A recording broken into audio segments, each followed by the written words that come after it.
Well, I have fond memories of my travels in Europe when I was at age 11 with my parents. We came in a Volkswagen van and drove through 13 countries in Europe for a month. And one of the things I remember was visiting the catacombs under the city of Rome. I remember the skulls and the crossbones and all that. And now here I am with the Enlighten tour, and we're in Paris. And I just came out of the Paris catacombs. It's fascinating, and you need to put that on your list when you come to Paris. I'd say it's in the top 5 things to do for sure. There was a 2-hour line though in the blazing heat, 95 degrees today, and this is just June. So make sure you get tickets online before you come. But the Paris catacombs are full of over 6 million dead Parisians. And it's interesting how they started storing the bones and the bodies down there. So they usually will make patterns out of the skull bones, the femurs, and all these things. And that's what I remember is these amazing patterns in the Rome catacombs.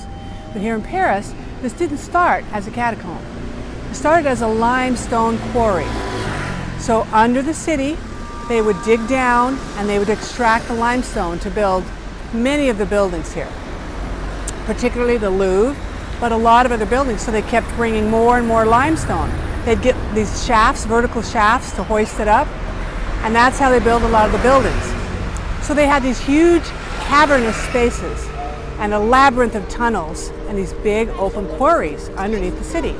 Well, there was a problem. It started actually collapsing and causing issues with the stability of the city. So they had to go in and buoy that up. But they thought, hey, we have all this space down here, and we have a problem because our cemeteries are getting overcrowded. We don't know what to do with all these people that died during the plagues and out of the hospitals.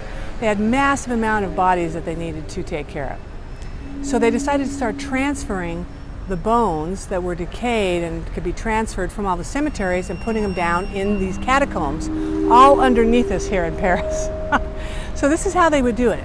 At dusk, they would select a certain church and the cemetery attached to it. They would dig up all those bones, and at dusk they would put a black veil over a hearse, and they would move along all these bones with the priests following behind, chanting to make sure that good fortune would go with the people that had passed on. And there were their bones being transferred to the catacombs, which they borrowed the name from Rome, but that's what they called them, and they would dump all these bones down a vertical shaft. So imagine, over 6 million Parisians are buried here.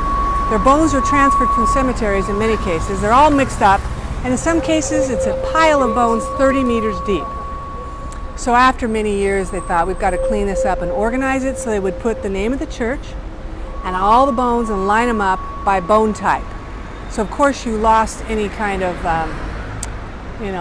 individuality as far as which person that is. But it's fascinating to see how they took care of these different problems as they went through the history of Paris. So I definitely put this on your list because it's fascinating to just be in those tunnels and learn about the limestone quarries and how they handle these different issues. And I have a different appreciation for skull and crossbones now.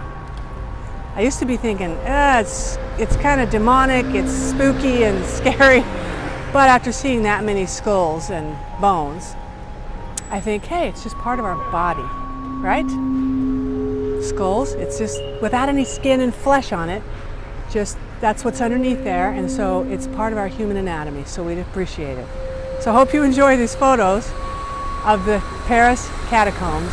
Get your tickets in advance and put it on your list because it's a blast.